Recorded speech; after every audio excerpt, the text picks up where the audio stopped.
ಭಕ್ತರಹಳ್ಳಿಯಲ್ಲಿದೆ ಶ್ರೀ ಭದ್ರಕಾಳಿ ಅಮ್ಮನವರ ಶಕ್ತಿ ಪೀಠ.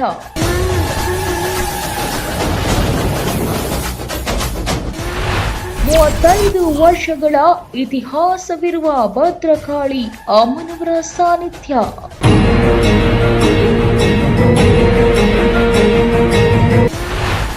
ಎಲ್ಲ ಕಷ್ಟಗಳಿಗೂ ಪರಿಹಾರ ಸಿಗುವ ಪುಣ್ಯಕ್ಷೇತ್ರ.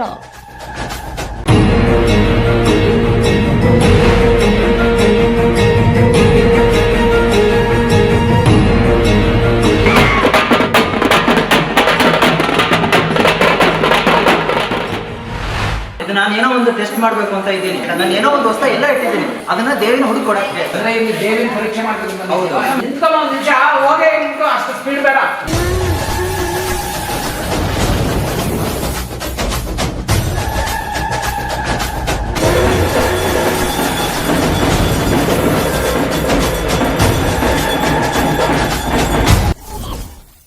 ಪ್ರಿಯ ವೀಕ್ಷಕರೇ, ನಾವಿಂದು ಬೆಂಗಳೂರು ಗ್ರಾಮಾಂತರ ಹೊಸಕೋಟೆ ತಾಲೂಕಿನ ಭಕ್ತರಹಳ್ಳಿಯಲ್ಲಿರುವ ಶ್ರೀ ಭದ್ರಕಾಳಿ ಅಮ್ಮನವರ ದಿವ್ಯ ಶಕ್ತಿಪೀಠದಲ್ಲಿದ್ದೇವೆ.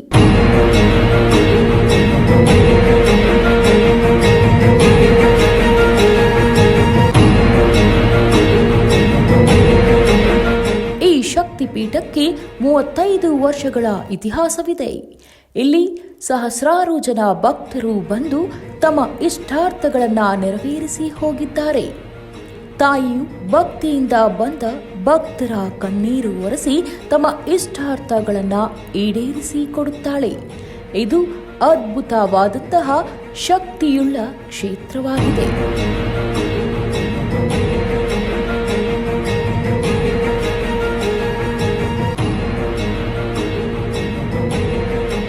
ತಾಯಿಯಲ್ಲಿ ಬಂದು ಮೊರೆ ಹೋದ ಭಕ್ತರು ಇಲ್ಲಿ ಯಾವತ್ತೂ ಮೋಸ ಹೋಗಿಲ್ಲ. ಇದಕ್ಕೆ ಸಾಕ್ಷಿ ಎನ್ನುವಂತೆ ಒಂದು ವಿಡಿಯೋ ಇದೆ, ನೀವೇ ನೋಡಿ. ನಾನು ಏನೋ ಒಂದು ಟೆಸ್ಟ್ ಮಾಡಬೇಕು ಅಂತ ಇದ್ದೀನಿ, ದೇವಿನ ಒಂದು ಪವಾಡ ಏನೋ ನೋಡ್ಬೇಕು ಅಂತ. ನನಗೆ 10 ಗಂಟೆಯಿಂದ ಬಂದಿದ್ದೆ, 10 ಗಂಟೆ ಬಂದೆ ನಾನು ಬೆಳಿಗ್ಗೆ.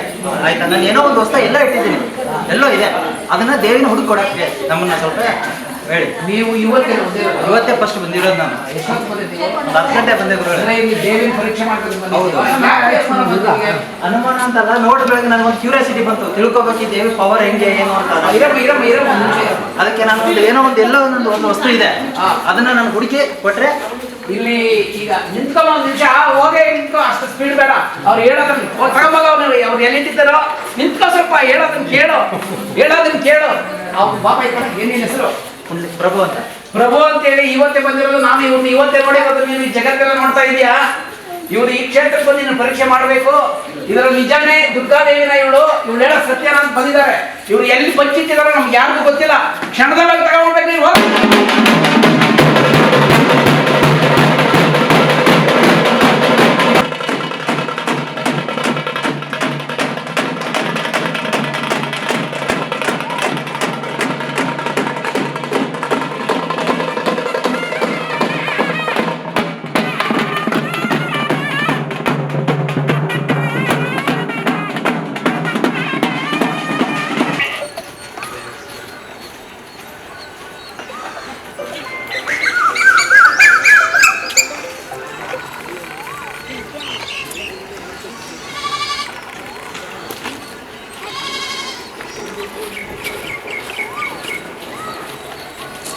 ಎಲ್ಲಿದೆಯೋ ಅಲ್ಲಿ ನಿಂತ್ಕೊಂಡು 3 ಸುತ್ತು ಬಲಗಡೆ ಪ್ರದಕ್ಷಿಣೆ ಬರಬೇಕು. ಅವ್ರು ಹೌದು ನಿಜ ಅಂತ ಹೇಳಬೇಕು.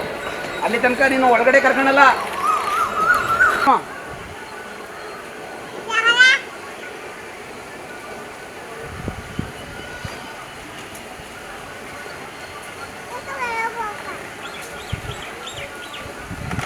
ಅದು ಕರೆಕ್ಟ್ ತೋರಿಸಿದಾಳೇನಪ್ಪ?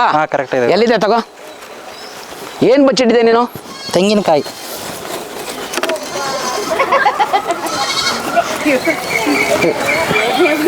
ಬನ್ನಿ ಇಲ್ಲಿ. ಅಲ್ಲಿ ಇರಮ್ಮ ಒಂದು ನಿಮಿಷ. ಅಲ್ಲೇ ಇರಮ್ಮ ಕೇಳಪ್ಪ ನೀನು. ಇರಮ್ಮ ಆಯ್ತು ಇಲ್ಲಿ ಇರಮ್ಮ.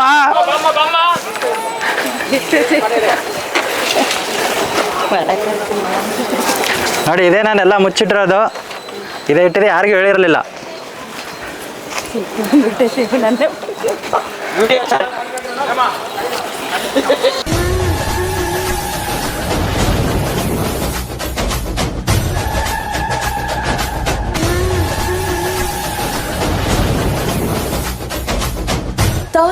ದರ್ಶನ ಮಾಡಿ ಮನೆಗೆ ಹೋದರೆ ಸಾಕು, ಅವರು ಅಂದುಕೊಂಡಿರೋ ಕೆಲಸ ಕಾರ್ಯಗಳು ನೆರವೇರುತ್ತದೆ.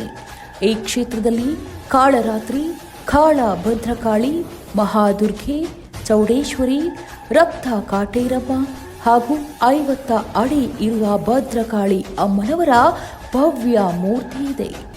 ಇಲ್ಲಿನ ಮತ್ತೊಂದು ವಿಶೇಷತೆ ಏನೆಂದರೆ ಅಮ್ಮನವರಿಗೆ ಒಂದು ಪ್ರದಕ್ಷಿಣೆ ಹಾಕಿ ಕಾಯಿ ನಿಂಬೆಹಣ್ಣು ನಿವಾಳಿಸಿ ಹೊಡೆದ್ರೆ ಸಾಕು, ಎಲ್ಲ ಕಷ್ಟಗಳಿಗೂ ಪರಿಹಾರ ಸಿಗುತ್ತದೆ. ಬನ್ನಿ ಹಾಗಾದ್ರೆ ವೀಕ್ಷಕರೇ, ಈ ಕ್ಷೇತ್ರಕ್ಕೆ ಬಂದಿರುವಂತಹ ಭಕ್ತರ ಮಾತು ಕೇಳಿ. ನಾನು ಮೊದಲಿಗೆ ಈಗ ಬರೋಕ್ಕೆ ಮೊದಲು ಮನೆ ಕಟ್ಟಬೇಕಂತ ಬಂದ್ವಿ. ನನ್ನ ಹತ್ರ 10,000 ರೂಪಾಯಿ ಕೂಡ ಹಣ ಇರಲಿಲ್ಲ. ಇಲ್ಲಿ ಬಂದು ಹೋಗ್ತಾ ಇದ್ದಂಗೆ ನನ್ನ ಜೀವನದಲ್ಲಿ ಅಮೋಘವಾದ ಒಂದು ಘಟನೆಗಳು ನಡೆಯಿತು. ಈಗ 3 ಫ್ಲೋರ್ ಬಿಲ್ಡಿಂಗ್ ಕಟ್ಟಿದ್ದೀನಿ, ಚೆನ್ನಾಗಿದೆ. ಈ ಕ್ಷೇತ್ರದ ಮಹಿಮೆ ಅಪಾರವಾಗಿದೆ. ಇಲ್ಲಿ ಮೊದಲು ನಾನು ಇಲ್ಲಿ ನಮ್ಮ ಗುರುಗಳ ಸನ್ನಿಧಿಯಲ್ಲಿ ಜಪ ಮಾಡೋಕ್ಕೆ ಬರಬೇಕಂದ್ರೆ ತಾಯಿ ಓಡಾಡೋದು ಹೆಜ್ಜೆ ಸೌಂಡು ನಾವು ಕೇಳಿದ್ವಿ. ಹಲವಾರು ವರ್ಷಗಳು ಗುರುಗಳ ಸನ್ನಿಧಿಯಲ್ಲಿ ಜಪ ಮಾಡಿದ್ದೀವಿ. ಆ ಒಂದು ಅಮೋಘವಾದ ಘಟನೆಗಳು ನಾವು ಅನುಭವಿಸಿದವರಿಗೆ ಗೊತ್ತು ಆ ಸಂತೋಷ ಏನಂತ.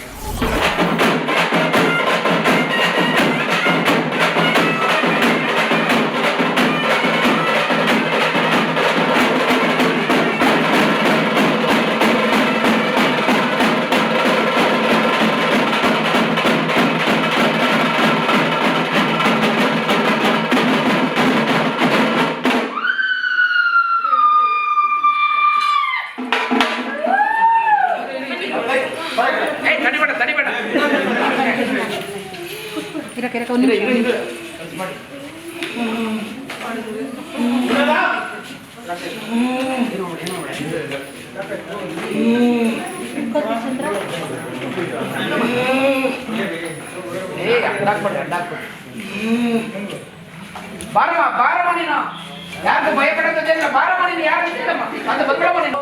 ಕ್ಷೇತ್ರ ಆಗಬೇಕು, ಇಂಥ ಕ್ಷೇತ್ರ ಆಗಬೇಕು, ನೀನು ನೆನೆಸ್ಕೊಡ್ಬೇಕು.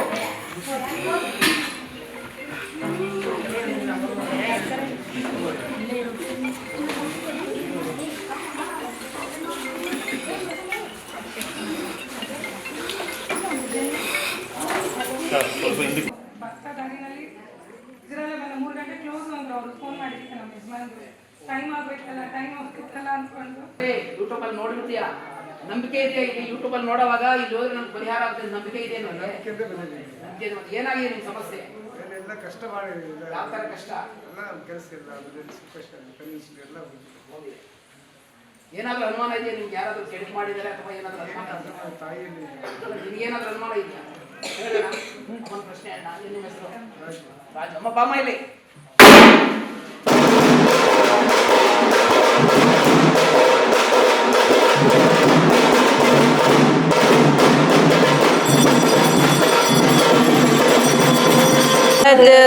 अंबा शांभवी चंद्रमौळीर बलार्पणा उमा पार्वती काली हैमवती शिवा त्रिनयनी कात्यायनी भैरवी सावित्री नवयौवन शुभकरी साम्राज्य लक्ष्मी प्रदा चिद्रूपी परदेवता भगवते राजराजेश्वरी अंबा शांभवी चंद्रमौळीर बलार्पणा उमा पार्वती काली हैमवती शिवा त्रिनयनी कात्यायनी भैरवी सावित्री नवयौवन शुभकरी साम्राज्य लक्ष्मी प्रदा चिद्रूपी परदेवता भगवते राजराजेश्वरी ओम शिवशक्त्या युक्तो यदि भवति शक्तः प्रभवितुं न चेदेवं देवो न कुलकुशलः स्पन्दितमपि अतस्वमाराध्यं हरिहर विरञ्चादिभिरपि प्रणवन्तु स्तोत्रं वा कथामकृतं पुण्यं ನೋಡಿ ಗೊತ್ತಿಲ್ಲ.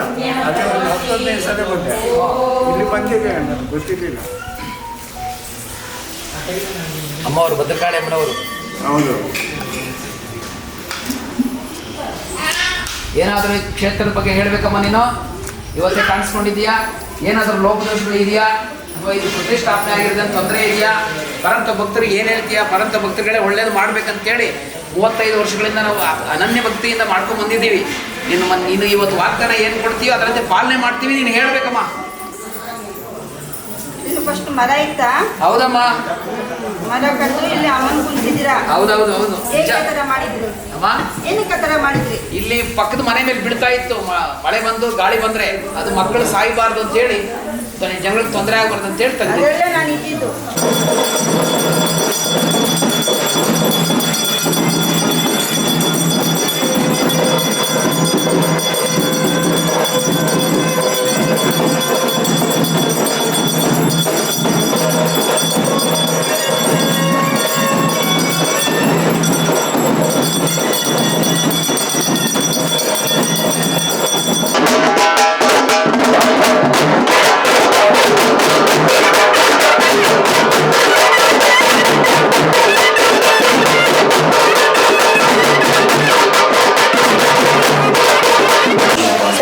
ಈ ಕಡೆ ಬರಪ್ಪ.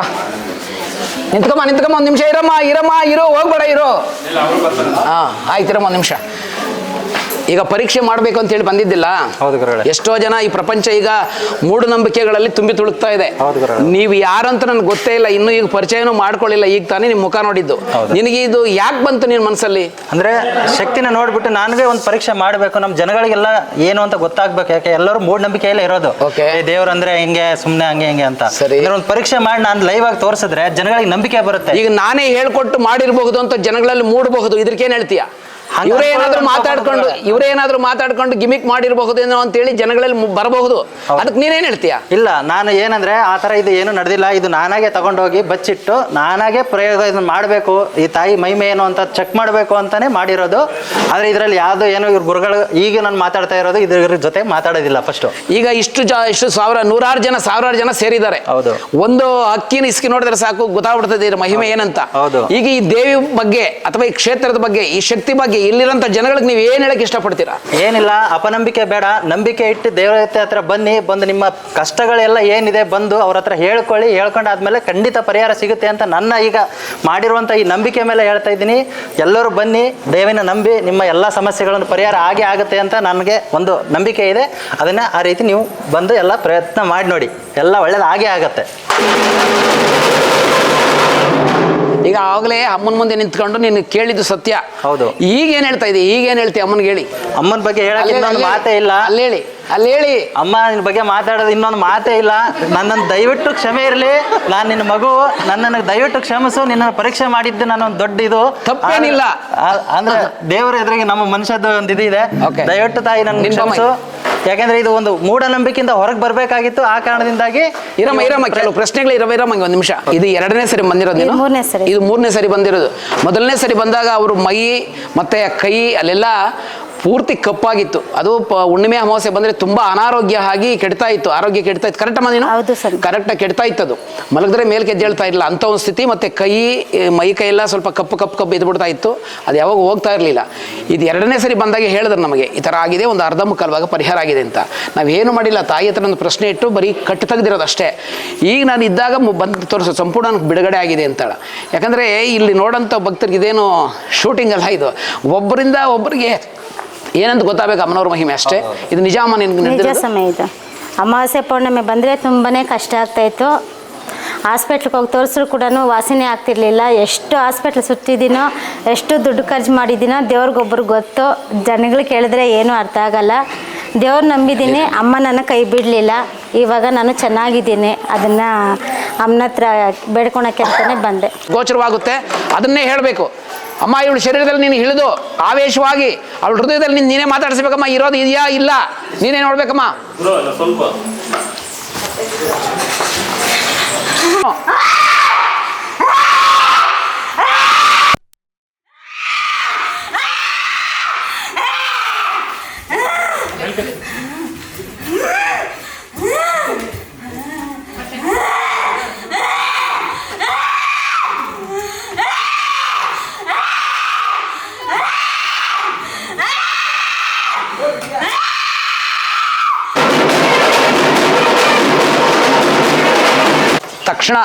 ಕ್ಷಣಗಳಲ್ಲೇ ಶರೀರದಲ್ಲಿ ಆವೇಶವಾಗಿ, ಪ್ರತಿಯೊಬ್ಬ ಮಾನವನ ಶರೀರದಲ್ಲಿ ಆವೇಶವಾಗಿ ಅವರವ್ರ ಕಷ್ಟಗಳನ್ನ ಅವ್ರ ಕೈಲೇ ಹೇಳಿಸ್ತಾಳೆ ಇಲ್ಲಿ. ಅಂತ ಒಂದು ಶಕ್ತಿಯುತವಾದ ದೇವತೆ ಇದು. ಅರ್ಥವಾಯ್ತಾ? ಹೇಳಿ, ನಿಮ್ಮ ಪ್ರಶ್ನೆ ಹೇಳಿ. ನಮಗೆ ಹೇಳಿ, ಇಲ್ಲಿ ಹೇಳಿ. ಏನು ನುಂಗು ಅಂತ ಗೊತ್ತಾಯ್ತಲ್ಲ. ಮನೇಲಿ ತುಂಬ ತೊಂದರೆ. ಎಲ್ಲಾದ್ರೂ ಊಟ ಮಾಡ್ತಿದ್ದಾರೆ ಅಂತಾರೆ, ಯಾರು ಅಂತ ನಮ್ಗೆ ಗೊತ್ತಾಯ್ತಾ ಇಲ್ಲ, ಏನು ಅಂತ ಅಮ್ಮ ಬಂದು ಸರಿಯಾಗಿ ಬರ್ಬೇಕಮ್ಮ ಪ್ರಶ್ನೆಗ ಒಂದಾಯ್ತಾ ಇಲ್ಲ. ನಮ್ಗೇನು ಮೈಲೆಲ್ಲ ತೊಂದರೆ, ಏನ್ ಮನೇಲಿ ಹಿಂಸೆ ಅಂದ್ರೆ ಹಿಂಸೆ ನೆಮ್ಮದಿಬೇಕು. ನಿಮ್ಮ ಹೆಸರೇನು ಹೇಳಿದ್ರಿ? ಮುನಿರತ್ನ. ಬನ್ನಿ ಈ ಕಡೆ. ಅಮ್ಮ ಮುನಿರತ್ನಮ್ಮ ಅಂತ ಹೇಳಿರೋರು, ಮುನಿರತ್ನಮ್ಮ ಅಂತ ಹೇಳಿ ಬಂದಿದ್ದಾರೆ. ಅವ್ರ ಮನೆ ಕಡೆ ತುಂಬಾ ಕಷ್ಟ ನಷ್ಟಗಳಿಂದ ಎದುರಿಸ್ತಾ ಇದ್ದಾರೆ. ಅವ್ರ ಮನಸ್ಸಲ್ಲಿರೋಂಥ ಒಂದು ಪ್ರಶ್ನೆ, ಯಾರಾದರೂ ನಮಗೆ ಕೈ ಕೆಲಸ ಮಾಡಿ ಮಾಟ ಮಂತ್ರ ಮಾಡಿದ್ದಾರಾ, ಕೆಡುಕು ಮಾಡಿದಾರ ಅನ್ನೋ ಒಂದು ಸಂಕಲ್ಪ ಮನಸ್ಸಲ್ಲಿ ತುಂಬಿಕೊಂಡಿದೆ. ಮಾಡಿರೋದೇ ಸತ್ಯ ಆದರೆ ಬಲಗಡೆ ಬರಬೇಕು, ಅವ್ರು ಕೆಡುಕು ಮಾಡಿರೋ ಸತ್ಯ ಆದರೆ ಬಲಗಡೆ ಬರ್ಬೇಕಮ್ಮ.